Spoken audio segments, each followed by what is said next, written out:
पीका डिसऑर्डर, पीका भी एक ईटिंग डिसऑर्डर है। इसमें क्या होता है कि इंसान जो है वो नॉन फूड आइटम खा रहा होता है, यानी ऐसी आइटम खा रहा होता है जो कि फूड कंसीडर नहीं होती। जैसे कि बच्चे मट्टी खाते हैं, चॉक खाते हैं, साबुन खाते हैं, या पेपर खाते हैं, या फिर बाल खाते हैं, या फिर वो पेंट खाते हैं। तो ये सारी चीज़ें जो है नॉन फूड होती हैं, ठीक है। इसमें ये नॉर्मल डाइट का हिस्सा नहीं है, बल्कि ये वाली सारी जो चीज़ें हैं ये आपके लिए हार्मफुल होती हैं, या आपके डाइजेस्टिव सिस्टम के लिए हार्मफुल होती हैं। डिफरेंट डिसीज़ आपको हो सकती हैं, और ये डिसऑर्डर जो है वो बच्चों में ज़्यादा होता है, प्रेग्नेंट वुमेन में पाया जाता है, या फिर इस तरह के इंडिविजुअल्स जिनमें डेवलपमेंटल डिसऑर्डर्स होते हैं, या फिर न्यूट्रिशनल डेफिशिएंसीज होती हैं, तो वो इन डिसऑर्डर की तरफ आ जाते हैं, या पीका डिसऑर्डर उन्हें हो जाता है।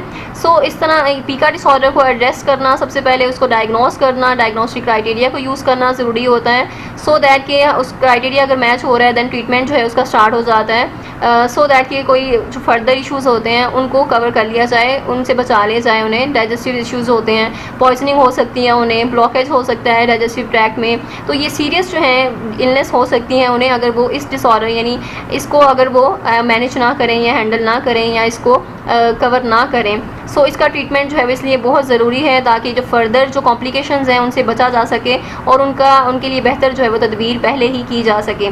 सो पीका डिसऑर्डर को हम उसको आइडेंटिफाई करते हैं। First of all DSM criteria है, उसको मीट करना है, उसको आपने फुलफ़िल करना होता है, उसको मैच करना होता है, एंड आफ्टर दैट उसकी ट्रीटमेंट जो है वो स्टार्ट हो जाता है। उसके कॉजेज़ वगैरह देखे जाते हैं, और उसको फिर सपोर्ट प्रोवाइड की जाती है, एक इंटरवेंशन यूज़ की जाती है, साइकोलॉजिकल ट्रीटमेंट यूज़ होता है, थेरेपीज़ यूज़ होती हैं to cover this disorder, to manage this disorder. And this was about the pica disorder, and further disorders भी हम नेक्स्ट लेक्चर्स में कवर करेंगे।